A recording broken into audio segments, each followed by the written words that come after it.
Good morning, सुप्रभात। कैसे हैं आप सभी? चलिए, ऊपर वाले की दुआ से सभी कोई अच्छे होंगे, सेफ होंगे, सुरक्षित होंगे।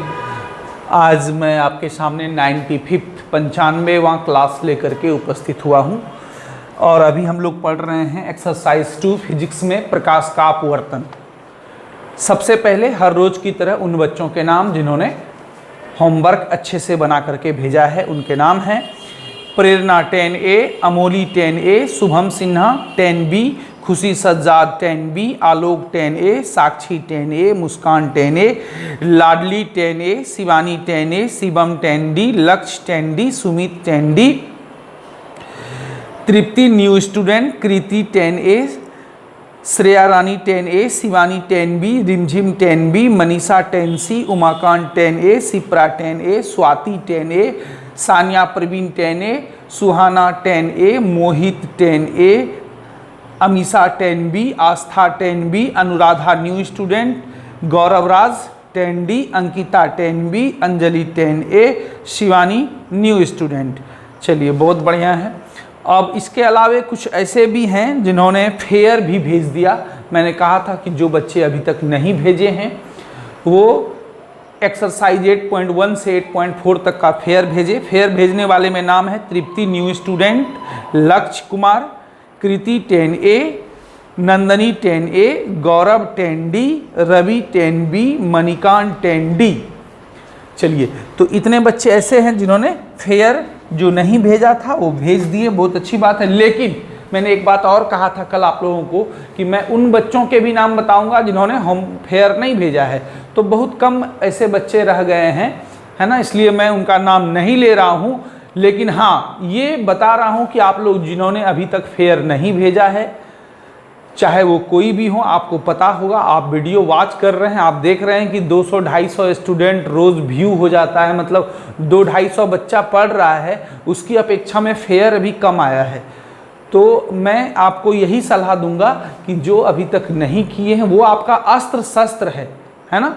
मान लीजिए आपको कभी कठिनाई हो जाती है किसी सवाल में, तो क्या आप किसी सर के पास जाएंगे या हमसे फ़ोन करके पूछेंगे? नहीं पूछेंगे। आप क्या करेंगे? फेयर निकालेंगे। यदि आप फंस जाएंगे तो फेयर से ही हेल्प लेंगे। फेयर आपका अस्त्र शस्त्र है ना। तो अस्त्र, मैंने एक कहानी भी सुनाई थी आप लोगों को कि अस्त्र में धार होना चाहिए, है ना। यदि हम भोथे कुल्हाड़ी से लकड़ी काटते हैं तो फिर हम उतना सक्सेस नहीं हो पाएंगे। इसलिए वो अस्त्र शस्त्र है आपका फेयर, उसमें धार होना चाहिए, मतलब वो अच्छा होना चाहिए, गलतियां नहीं होनी चाहिए। इसलिए 2 बार पहले हम बनवा लेते हैं रफ में, उसके बाद फेयर करवाते हैं। यदि आपने अभी तक नहीं अपना अस्त्र तैयार किया है, मतलब फेयर नहीं किया है, तो कर लें, अभी समय है। और फिर आप हमको भेज दें। 8.1 से 8.4 तक आप लोग कल तक हमको भेज सकते हैं। कल संडे है, कल किसी भी सर का क्लास नहीं होगा, है ना। विकास सर का क्लास अब रक्षाबंधन के बाद, मतलब उम्मीद है ट्यूसडे से होगा, मतलब 4 तारीख से। वो गांव गए हुए हैं, उनके घर में कुछ खेती बाड़ी का काम चल रहा है, तो इसी में अभी थोड़ा वो व्यस्त है। मंगलवार से उम्मीद है उनकी क्लास रेगुलर होगी, है ना। और कल संडे है, किसी भी तरह का क्लास कल दिन भर फ्री हैं। जो बच्चे नहीं किए हैं वो फेयर कर लें, है ना। तो चलिए, अब हम लोग आज के क्लास को आगे बढ़ाते हैं। तो आप लोग तैयार हो जाइए अब आज के क्लास के लिए। आज का क्लास एक्सरसाइज 2 प्रकाश का अपवर्तन, रिफ्रैक्शन ऑफ लाइट। सबसे पहले आप लोग ये याद कीजिए कि कल हमने आपको छोड़ा कहाँ था, है ना। कल लास्ट क्वेश्चन हुआ था लेंस के बारे में। लेंस किसे कहते हैं, ये कितने प्रकार के होते हैं? 2 होते हैं, कई प्रकार के, लेकिन आपको 2 प्रकार के ही पढ़ने हैं, उत्तल लेंस और अवतल लेंस, है ना। उत्तल लेंस क्या होता है? बीच में मोटा होता है, किनारे पर पतला होता है। उत्तल लेंस को अभिसारी लेंस भी कहा जाता है। अवतल लेंस क्या होता है? बीच में पतला होता है और किनारे पर मोटा होता है। और अवतल लेंस को अपसारी अपसारी लेंस भी, डाइवर्जिंग लेंस भी कहा जाता है। तो ये सारी बातें हम लोग कल पढ़ चुके थे और आज हम उससे आगे बढ़ रहे हैं, है ना। तो देखिए, जैसे दर्पण में होता है वक्रता केंद्र, वक्रता त्रिज्या, मुख्य अक्ष, मुख्य फोकस, उसी तरह लेंस में भी होता है। अब वही पढ़ रहे हैं हम लोग। सबसे पहले वक्रता केंद्र। लेंस जिन दो गोलीय सतहों से बना होता है उनके केंद्रों को उस सतह का वक्रता केंद्र कहते हैं। अब समझिए इसको, जैसे मान लीजिए कि यह उत्तल लेंस है और ये मान लीजिए कि अवतल लेंस है ना। समझिएगा आप लोग, उत्तल लेंस बीच में मोटा होता है, ये उत्तल लेंस है और ये अवतल लेंस है, ठीक तो है ना। अब देखिए, उत्तल लेंस जिन दो गोलीय सतहों से बना, कोई भी लेंस, उत्तल लेंस नहीं, कोई भी लेंस, चाहे वो उत्तल हो या अवतल हो, जिन दो सतहों, जब भी हम लेंस बोलेंगे समझ जाइएगा उसमें दोनों लेंस आ गया, उत्तल भी और अवतल भी। तो लेंस जिन दो गोलीय सतहों से बना होता है उनके केंद्रों को देखिए, जैसे दो सतह है, एक सतह इधर वाला है और एक सतह इधर वाला है, दो सतह है ना। तो दोनों सतह दो गोले से काट कर बनाया गया है। जैसे इधर वाला सतह जो है ये इधर वाले गोले से काट के निकाला गया होगा, है ना। और जो इधर वाला जो ये दूसरा नंबर सतह है, ये वाला सतह जो है ये इधर वाले गोले से काट के निकाला गया होगा, है ना। तो दो सतहों से मिलकर ये पहला नंबर सतह है और ये दूसरा नंबर सतह है। तो कैसे बनता है लेंस? दो गोलीय सतहों का एक एक भाग काट लिए और दोनों को इस तरह से सटा देंगे तो उत्तल लेंस बन जाएगा, इसी को उल्टा के सटा देंगे तो अवतल लेंस बन जाएगा। तो कोई भी लेंस हो दो सतहों से बना होता है। तो हम लोग उत्तल लेंस पर पहले बात कर रहे हैं, तो इसमें भी दो सतह है, एक इधर वाला और दूसरा इधर वाला।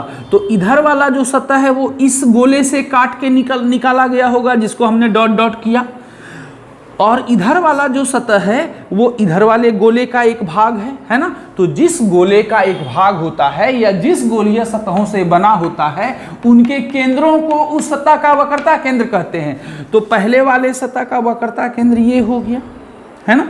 ये पहला वाला सतह है, इसका वक्रता केंद्र, इसका केंद्र जो है हर वृत्त का या हर गोले का एक केंद्र होता है, सेंटर होता है, जो मैथ में आपने पढ़ा है। तो पहले वाले सतह का केंद्र ये हो गया और ये जो दूसरा वाला जो सतह है इसका केंद्र इधर हो जाएगा, है ना। तो यही दोनों कहलाता है वक्रता केंद्र। परिभाषा को आप ध्यान से देखिए कि लेंस जिन दो गोलीय सतहों से बना होता है, तो ये जो उत्तल लेंस है ये दो सतहों से मिलके बना है, एक इधर वाला और दूसरा इधर वाला। तो उनके केंद्रों को, तो ये जो गोलीय सतह है तो इसका केंद्र होगा, सेंटर होगा, इनके केंद्रों को क्या कहते हैं? वक्रता केंद्र कहते हैं। उस सतह का वक्रता केंद्र मतलब इस वाले सतह का वक्रता केंद्र C2 हो गया और इधर वाले सतह का वक्रता केंद्र C1 हो गया। इसका मतलब यह हो गया कि लेंस में दो वक्रता केंद्र होता है। क्यों? क्योंकि लेंस दो गोलीय सतहों से बना है तो वक्रता केंद्र दो होगा। ध्यान से सुनिएगा, दर्पण में एक ही वक्रता केंद्र होता था, याद कीजिए, दर्पण में। क्यों? क्योंकि वह उसमें एक ही सतह होता था तो उसका वक्रता केंद्र भी एक होता था, है ना। ये वाला जो हम लोग पिछले चैप्टर में एक्सरसाइज 1 में पढ़े थे। हाँ, लेकिन दर्पण में, ठीक है। अब लेंस में क्या होता है ये दो, अब देखिए ये उत्तल दर्पण में समझ लिए। अब अवतल में आ जाइए। अवतल का भी में भी दो सतह है, एक इधर वाला एक इधर वाला। ये पहला सतह हो गया, है ना, और ये दूसरा सतह हो गया। देखिए, कोई जरूरी नहीं है कि दोनों सतह बराबर ही होगा, छोटा बड़ा भी हो सकता है ना। देखिए, तो इसमें भी, इस अवतल लेंस में भी दो सतह है, एक इधर वाला, इसका नाम दे दिए हम पहला सतह और इसका नाम दे दिए दूसरा सतह। तो ये इस सतह का वक्रता केंद्र इधर हो जाएगा C1, और नहीं, इसमें उल्टा पड़ता है, याद रखिएगा, इसमें C1 इधर और C2 इधर। मतलब जो पहले वाले का, ये पहला वाला सतह का जो वक्रता केंद्र है वह C2 कहलाता है। यहाँ भी देखिए, पहला वाला सतह कौन है? ये वाला है, और इसका वक्रता केंद्र ये C2 कहलाया। और जो दूसरे, उल्टा पुल्टी चला, और जो दूसरा वाला सतह है, इसमें दूसरा वाला सतह कौन सा है? ये है, इसका जो वक्रता केंद्र है वो C1 कहलाता है।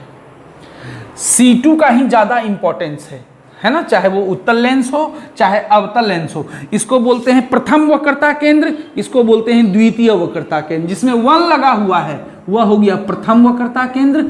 आप इसमें लिखेंगे और लिखेंगे क्या क्या लिखेंगे इसे, हाँ हम इसमें लिखेंगे आप कि लेंस, चूंकि लेंस में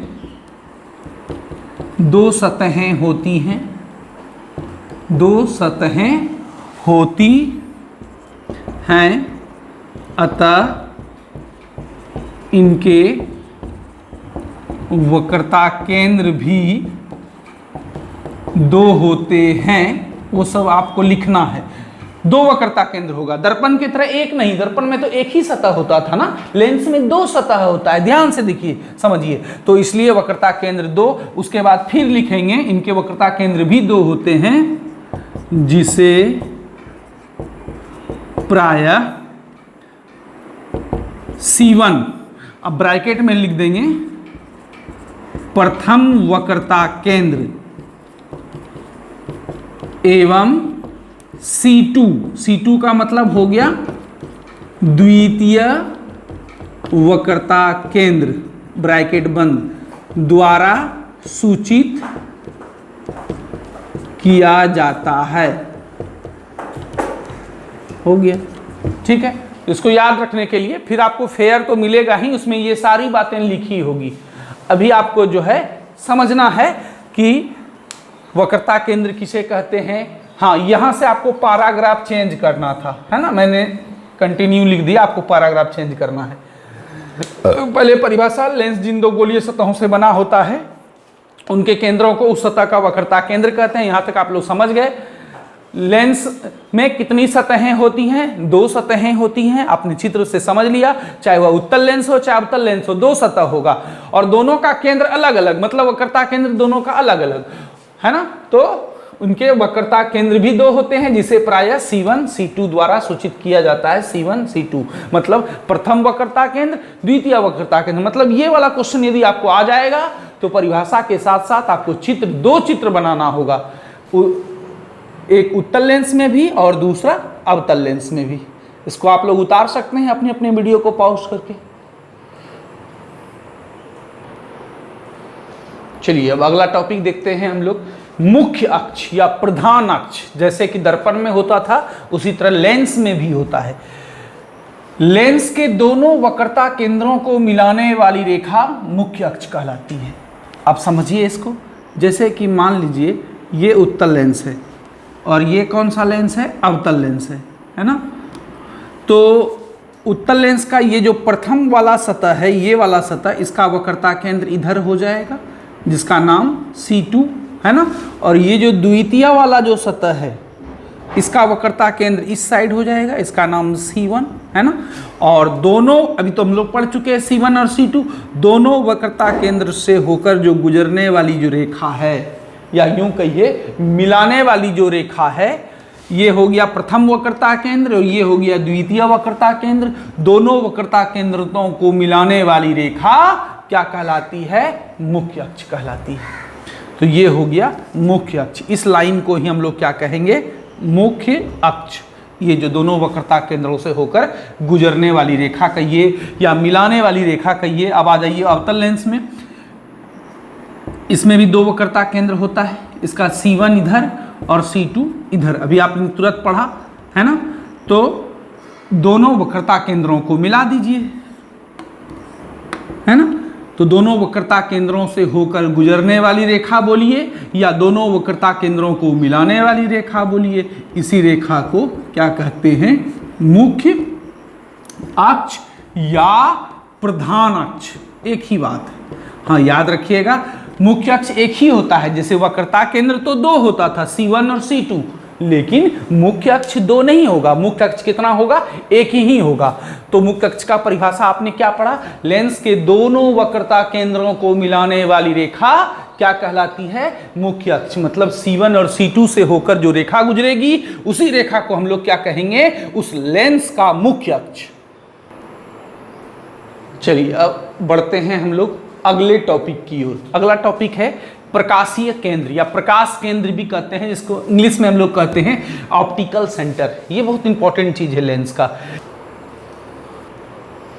दर्पण की तरह इसमें ध्रुव नहीं होता है, ध्रुव के स्थान पर क्या होता है, प्रकाशीय केंद्र। दर्पण में हम लोग पढ़ते थे कि ध्रुव, दर्पण के मध्य सतह के मध्य बिंदु को दर्पण का ध्रुव कहते थे, लेकिन यहाँ ऐसा नहीं है, यहाँ उसके बदले में है प्रकाशीय केंद्र। देखिए समझिए, इसको समझना है, बाद में आपको हम डिफिनेशन समझाएंगे क्या है।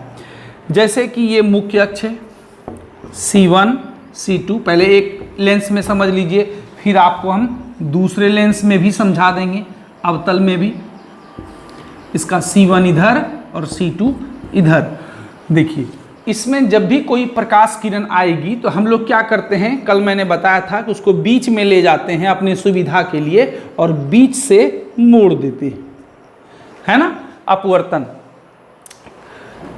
बीच से क्या करते हैं, इसको मोड़ देते हैं। कोई से भी प्रकाश किरण जाएगी तो हम लोग क्या करेंगे, इसको बीच में ले जाएंगे और फिर बीच से इसे मोड़ देंगे, टेढ़ा कर देंगे। यहाँ पर मतलब टेढ़ा करने का मतलब है कि वहाँ पर अपवर्तन हो रहा है, रिफ्रैक्शन हो रहा है। लेकिन एक ऐसा भी बिंदु है इस लेंस में, यदि उस बिंदु से प्रकाश की किरणें गुजरती हैं तो उसका विचलन नहीं होता है, मतलब अपवर्तित नहीं होती है, और उसी बिंदु को हम लोग कहते हैं प्रकाशीय केंद्र।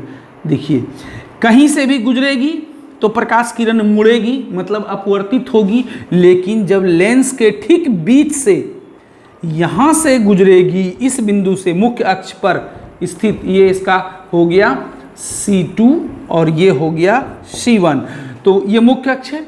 मुख्य अक्ष पर एक बिंदु ऐसा भी है जिस बिंदु से होकर गुजरने वाली प्रकाश किरण बिना विचलन के सीधे निकल जाती है, और उसी बिंदु को क्या कहते हैं, प्रकाशीय केंद्र।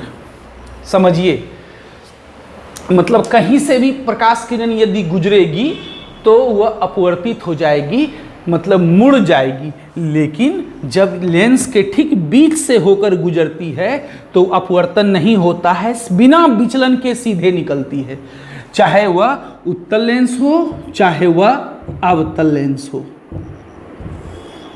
इसी से इसका परिभाषा बना दिए। क्या बना दिए, मुख्य अक्ष पर स्थित वह बिंदु, ये मुख्य अक्ष है, ये मुख्य अक्ष है, इस पर स्थित वह बिंदु जिससे होकर जाने वाली प्रकाश किरण, इस बिंदु से होकर जाने वाली प्रकाश किरण, है ना, लेंस से अपवर्तन के बाद बिना विचलन के सीधे निकल जाती है, मतलब विचलन नहीं होता है। यही एक ऐसा बिंदु है जिस बिंदु से होकर प्रकाश किरण यदि गुजरेगी तो विचलन नहीं होगा, वो बिना विचलन के सीधे निकल जाती है। लेकिन यहाँ भी वास्तविकता कुछ अलग होती है, वास्तविकता होती है वो पूर्व पथ के समांतर हो जाती है, लेकिन इतना संकीर्ण होता है कि हम उसको सीधे रेखा में ही मानते हैं, इसलिए उस बात पर अभी हम नहीं जाएं। सीधा सीधी हम पढ़ें कि मुख्य अक्ष पर स्थित वह बिंदु, मुख्य अक्ष पर है ये बिंदु, यह कहाँ पर है, C1 C2 मुख्य अक्ष पर स्थित एक बिंदु है, स्थित वह बिंदु है ना, जिससे होकर जाने वाली प्रकाश किरण, इससे होकर प्रकाश किरण जा रही है, लेंस से अपवर्तन के बाद बिना विचलन के, ये वर्ड बड़ा इंपॉर्टेंट है, बिना विचलन के, मतलब जब इस बिंदु से प्रकाश की किरण गुजरेगी तो बिना विचलन के सीधे निकल जाएगी, और इसीलिए इस बिंदु का नाम हो गया प्रकाश केंद्र, ऑप्टिकल सेंटर। इसका परिभाषा समझ गए आप लोग, चाहे अवतल लेंस हो चाहे उत्तल लेंस हो, यह मुख्य अक्ष का एक ऐसा बिंदु है कि यदि इस बिंदु से कोई प्रकाश किरण गुजरेगी तो उसमें विचलन नहीं होगा, है ना, तो उसी बिंदु का नाम पड़ गया प्रकाशीय केंद्र, मतलब ऑप्टिकल सेंटर। यह एकमात्र ऐसा बिंदु है मुख्य अक्ष पर जिस स्थान से कोई प्रकाश किरण यदि गुजरे तो विचलन नहीं होता है, मतलब मुड़ती नहीं है, सीधे निकल जाती है। उसी से डिफिनेशन बन गया। चलिए अब देखिए, बड़ा बड़ा डिफिनेशन है, इसलिए अब हम क्या करेंगे, मुंह से बोलेंगे, आप सुनेंगे और लिख लेंगे। मैं बोर्ड पर कम ही लिखूंगा अब, है ना। देखिए एक बात और छूट गया उसमें, जैसे प्रकाशीय केंद्र में क्या है, किस चीज से सूचित करते हैं, या तो P से और या तो O से। ऑप्टिकल सेंटर या पी से कर सकते हैं। मतलब ये हुआ कि दर्पण में ध्रुव का जो काम था लेंस में ध्रुव नहीं होता है। लेंस में उसके स्थान पर उसके रोल को अदा करने के लिए कौन आया है? P, optical centre. इसे पी से भी डिनोट कर सकते हैं या ओ से भी डिनोट कर सकते हैं, है ना। तो जो काम दर्पण में होता था ध्रुव का, वही काम लेंस में होगा प्रकाशीय केंद्र का, है ना। अब देखिए वक्रता त्रिज्या, वक्रता त्रिज्या R1 एवं R2, वक्रता त्रिज्या 2 होगा। जैसे दर्पण में वक्रता त्रिज्या होता, लेकिन उसमें एक ही होता था क्योंकि एक ही सतह था। लेंस क्या है? 2 सतहों से मिलकर के बना हुआ है। एक इधर वाला सतह, है ना, और दूसरा इधर वाला गोलीय सतह। दोनों गोला बड़ा बराबर भी हो सकता है, बड़ा छोटा भी हो सकता है, कोई जरूरी नहीं है कि दोनों बराबर ही हो, है ना। तो देखिए दोनों, कोई भी लेंस हो, उत्तल हो या फिर अवतल हो, कोई भी लेंस हो, ध्यान से समझिएगा, यह किसी गोले का ही एक भाग है ना। तो जिस गोले से यह बना है, चाहे वो उत्तल हो चाहे अवतल हो, तो उसका एक त्रिज्या होगा। त्रिज्या कैसे निकालेंगे? तो इसके वक्रता केंद्र C1, C2, C1। देखिए वक्रता पढ़े हैं आप लोग, मैथ में पढ़े हैं। त्रिज्या किसे कहते हैं? केंद्र से परिधि तक की दूरी को त्रिज्या कहते हैं, है ना।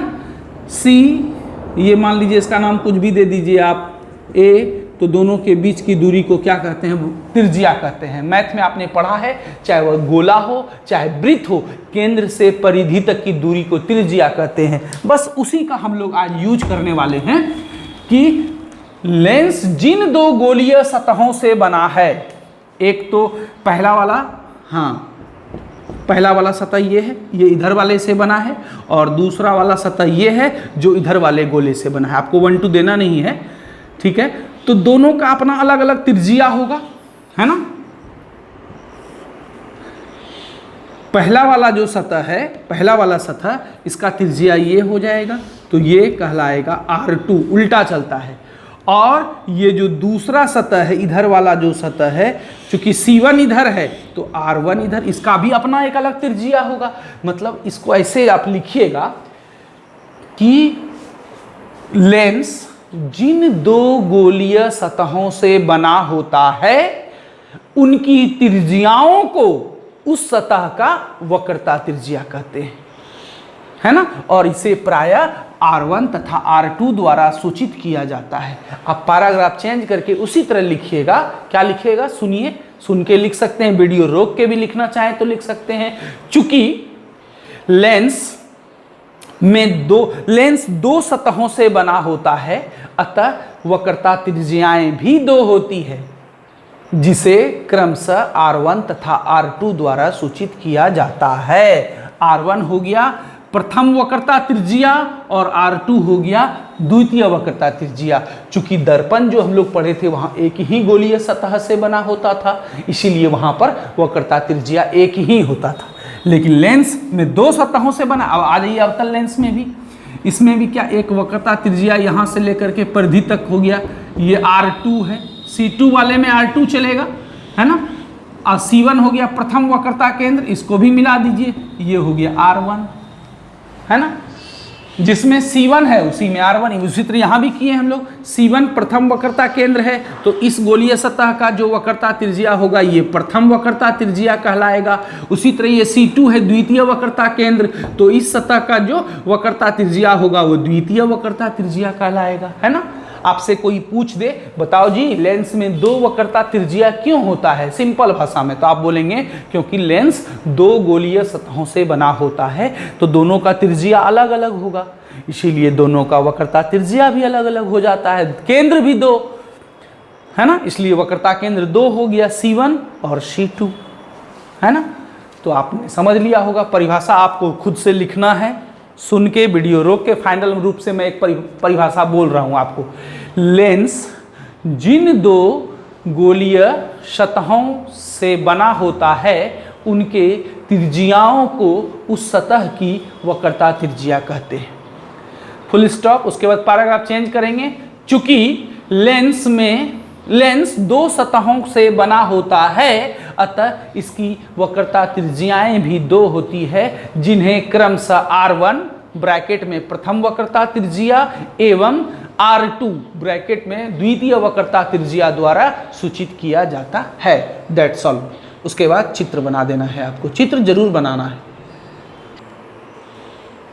चलिए अब अगला टॉपिक है फोकस या मुख्य फोकस। आप भी सोच रहे होंगे कि सर यही सब तो दर्पण में भी था। हाँ था, है ना, लगभग सेम मिलता जुलता है। मतलब जिस बच्चे ने एक्सरसाइज 1 पढ़ा है उसको 2 में बिल्कुल आसानी होने वाली है। आगे न्यूमेरिकल भी बनाएंगे, उसमें भी मजा आएगा, है ना। चलिए मुख्य फोकस या फोकस जिसको कहते हैं F1 तथा F2। देखिए परिभाषा हम लिख नहीं रहे हैं, बोल देंगे, आप सुन के लिख सकते हैं या थोड़ा बहुत बुक से हेल्प लेके लिख सकते हैं, जैसा आपको अच्छा लगे। देखिए ये क्या है, लेंस है, उत्तल लेंस है। इसका ये प्रथम वक्रता, ये द्वितीय वक्रता केंद्र, इसी का ज़्यादा इंपॉर्टेंस है द्वितीय वाले का, याद रखिएगा। उसी तरह इसका द्वितीय इधर, C1 इधर, और दोनों वक्रता केंद्रों को मिलाने वाली रेखा को मुख्य अक्ष कहते हैं। ये सब हो चुका है। अब देखिए, अब हमको पढ़ना है फोकस या मुख्य फोकस किसको कहते हैं। देखिए जब कोई प्रकाश किरण इस लेंस के मुख्य अक्ष के समानांतर आ रही है, ये मुख्य अक्ष है ना, इसके समांतर एक प्रकाश किरण आ रही है रेल के पटरी के तरह, तो हम लोग क्या करते हैं, बीच में ले जा करके मोड़ते हैं अपनी सुविधा के लिए। तो ये प्रकाश किरण क्या होगा, लेंस से अपवर्तित होकर के नीचे जाएगी और अपवर्तित होने के बाद यह मुख्य अक्ष को जिस बिंदु पर काटेगी वही कहलाता है मुख्य फोकस, है ना। यहां पर हो गया ऑप्टिकल सेंटर, जिसको प्रकाशीय केंद्र कहते हैं। परिभाषा इसका समझे आप लोग। फिर से एक बार उत्तल लेंस में पहले समझ लेते हैं, फिर अवतल लेंस में समझ लेंगे। कोई प्रकाश किरण है जो मुख्य अक्ष के समांतर रूप से आ रही है, ये प्रकाश किरण है, AB नाम दे देते हैं। AB एक प्रकाश किरण है जो मुख्य अक्ष के समांतर रूप से आ रही है। ये मुख्य अक्ष है, समांतर रूप से आ रही है, तो लेंस से अपवर्तित हो जाएगी, मतलब मुड़ जाएगी। अब मुड़ के मुख्य अक्ष को जिस बिंदु पर काटेगी वही बिंदु क्या कहलाएगा, मुख्य फोकस। अब यही प्रकाश किरण, अब कहिएगा सर तब दो मुख्य फोकस कैसे हो गया, F1 और F2। मान लीजिए ऐसा होता, C1 C2, ये तो एक पारदर्शी पदार्थ है, तो प्रकाश किरण इधर से भी आ सकती है, इधर से भी आ सकती है। मान लीजिए कोई प्रकाश किरण इधर से आ रही है ना, मुख्य अक्ष के समांतर, तो लेंस से अपवर्तन के बाद कहीं तो कटेगी, जिस बिंदु पर कटेगी वह प्रथम मुख्य फोकस हो गया। मतलब दोनों भी ही पॉसिबल है, चूंकि लेंस में दो सतहें होती हैं, सीधा सा बात है।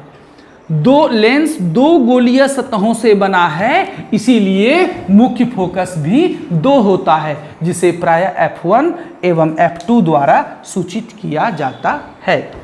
समझ गए, दो सतह की दो मुख्य फोकस कैसे होगा। लेकिन प्रायः हम लोग एक ही से काम चलाते हैं, चित्र एक ही बनाना है। अब आ जाइए अवतल लेंस में। कोई प्रकाश किरण आई, मुख्य अक्ष के समांतर आई, तो ये क्या हो जाएगा, ये अपसारी लेंस है, प्रकाश किरण को अपसारित कर देगा, मतलब ऊपर भेज देगा।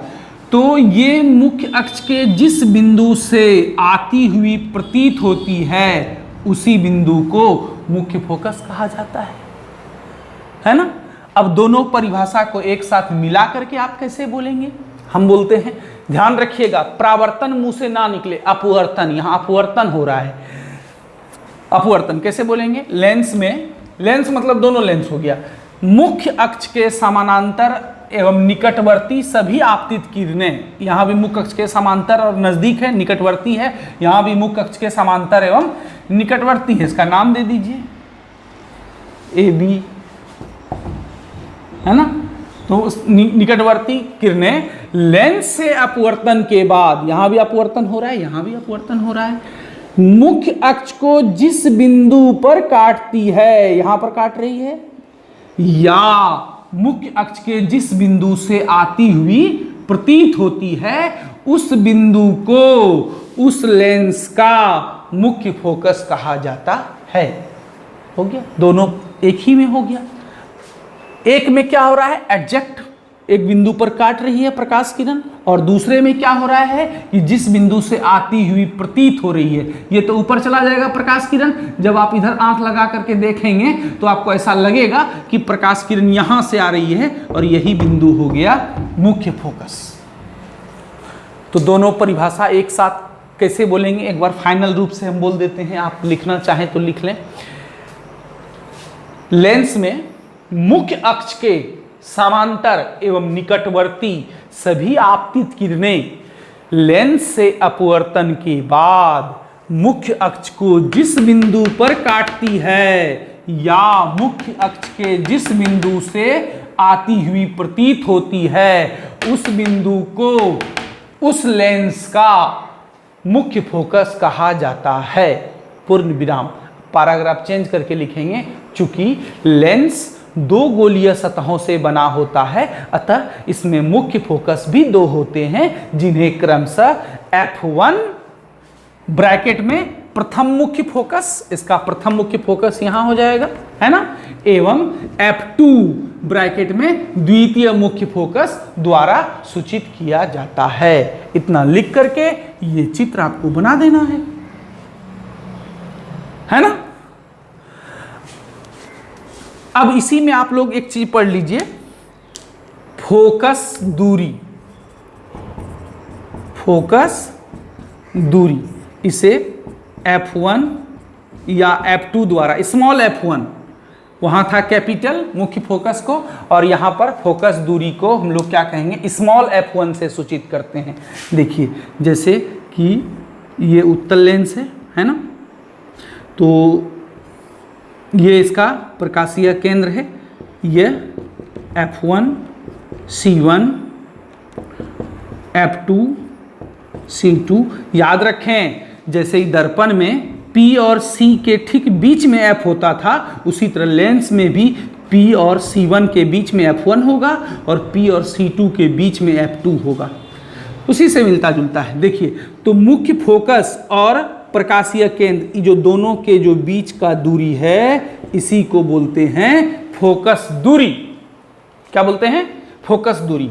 P हो गया प्रकाशीय केंद्र और F1 हो गया प्रथम मुख्य फोकस, तो इन दोनों के बीच की दूरी को क्या कहेंगे, प्रथम फोकस दूरी F1। और उसी तरह से प्रकाशीय केंद्र और F2 मतलब द्वितीय मुख्य फोकस के बीच की दूरी, यह भी फोकस दूरी, लेकिन इसका नाम F2 मतलब द्वितीय फोकस दूरी के नाम से जाना जाएगा, है ना। एक लाइन का परिभाषा यहां पर होगा कि लेंस में प्रकाशीय केंद्र एवं मुख्य फोकस के बीच की दूरी को, सुन के लिखना चाहें तो लिख सकते हैं। क्या बोला मैंने आपको, लेंस में प्रकाशीय केंद्र एवं मुख्य फोकस के बीच की दूरी को उस सतह की फोकस दूरी कहते हैं। पैराग्राफ चेंज करके लिखेंगे, चूंकि लेंस दो गोलीय सतहों से बना होता है, इसीलिए इसमें फोकस दूरी भी दो होते हैं, जिन्हें क्रमशः स्मॉल f1 ब्रैकेट में प्रथम फोकस दूरी, है ना, एवं f2 ब्रैकेट में द्वितीय फोकस दूरी द्वारा सूचित किया जाता है। उसके बाद ये चित्र बना देंगे उत्तल लेंस में भी और अवतल लेंस में भी। ये अवतल है, ये P हो गया, F1 C1 F2 और C2, तो किसको कहेंगे, P हो गया यहाँ पर, इसके सीध में हमें एक बिंदु नीचे ऊपर दे दिए और यहाँ अब दोनों को मिला दीजिए, ये दूरी हो जाएगा F2। उसी तरह F1 के नीचे एक बिंदु दे दिए, P के नीचे सीध में दे दिए, दोनों को मिला दिए, ये हो जाएगा प्रथम फोकस दूरी। उधर हो गया प्रथम, जिधर 1 है सब कुछ 1 वाला रहेगा, जिधर 2 है उधर सब 2 वाला रहेगा, है ना। प्रथम फोकस दूरी और द्वितीय फोकस दूरी। देखिए क्या क्या चीज में डबल डबल हुआ, मुख्य फोकस भी डबल, फोकस दूरी भी डबल, वक्रता केंद्र भी डबल, वक्रता त्रिज्या भी डबल, और सिंगल क्या क्या हुआ, प्रधान अक्ष या मुख्य अक्ष सिंगल हुआ, प्रकाशीय केंद्र भी सिंगल हुआ, एक ही हुआ। चलिए ये आज का होमवर्क है आपका, बहुत ही आसान। केवल 6 परिभाषा लिखना है, डिफिनेशन। लेंस में निम्नलिखित को सचित्र परिभाषित करें, मतलब चित्र तो बनेगा ही, सब में 2-2 चित्र बनेगा, अवतल का भी, अवतल लेंस का भी और उत्तल लेंस का भी। वक्रता केंद्र का परिभाषा लिखना है, 2 चित्र बनेगा, पेंसिल से बनाइए चित्र, मुख्य अक्ष का, फिर प्रकाशीय केंद्र का, वक्रता त्रिज्या, मुख्य फोकस, फोकस दूरी, सब लेंस में, ना कि दर्पण में। किस में दे रहे हैं? लेंस में करना है ना। एक काम ये है। दूसरा काम, आज आपको मैं मैथ का भी होमवर्क दे रहा हूँ। मैथ का कुछ ऑब्जेक्टिव टाइप है ना, ऑब्जेक्टिव टाइप। मैं प्रयास करता हूँ कि आपको बहुत सारे बुक से बनवाऊँ, तैयारी करवाऊँ, ताकि आपका अच्छा से अच्छा मार्क्स आए, है ना, एग्ज़ाम में ऑब्जेक्टिव ना छूटे, सब्जेक्टिव ना छूटे। तो आज के वीडियो के लास्ट में आपको दिखेगा वो होमवर्क, है ना। और यदि आप बोलेंगे तो मैं फिर आपके व्हाट्सएप पर भी भेज दूँगा, जैसा आप बोलेंगे, जैसा आपका आदेश होगा वैसा पालन करेंगे, है ना। चलिए, तो आपको आज के होमवर्क के लास्ट में भी ये दिखेगा, ऑब्जेक्टिव टाइप आपके वीडियो में भी दिखेगा, या फिर आप कहेंगे तो व्हाट्सएप पर भी भेज दूँगा, मैसेज कर देंगे, मैं आपको डाल दूँगा, ठीक है। ये तो मेरा होमवर्क रहा। कल सुबह 7 बजे तक से पहले आप होमवर्क भेज दीजिए हमको।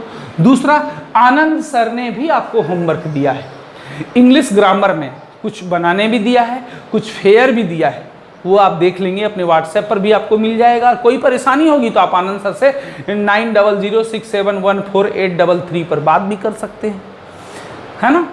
चलिए, ये हुआ। और मैंने आपको पहले भी बताया था, आप लोग शायद इग्नोर कर दिए या फिर भूल गए, कुछ इंस्टीट्यूट रिगार्डिंग कोई भी वर्क हो, कोई भी वर्क आपको हो, यदि आवश्यक आप समझते हैं तो आप इंस्टीट्यूट में मिल सकते हैं। वहाँ पर सर रहते हैं सुबह में 6 से 9 बजे तक, सोमवार से शनिवार तक। रविवार को फुल्ली क्लोज है। मंडे से सैटरडे तक आप जा कर के किसी भी कारण से यदि आपको लगता है कि आवश्यक है तो आप जा कर के उनसे मिल लीजिए, है ना। चलिए, तो ये होमवर्क रहा आपका, और आज हम आप यहीं पर क्लास को क्या कर रहे हैं, समाप्त कर रहे हैं, है ना। चलिए, फिर मिलते हैं हम लोग अगले क्लास में। अपना ध्यान रखें, अपने बड़े छोटों सबों का ध्यान रखें, अपना बहुत ध्यान रखें। धन्यवाद।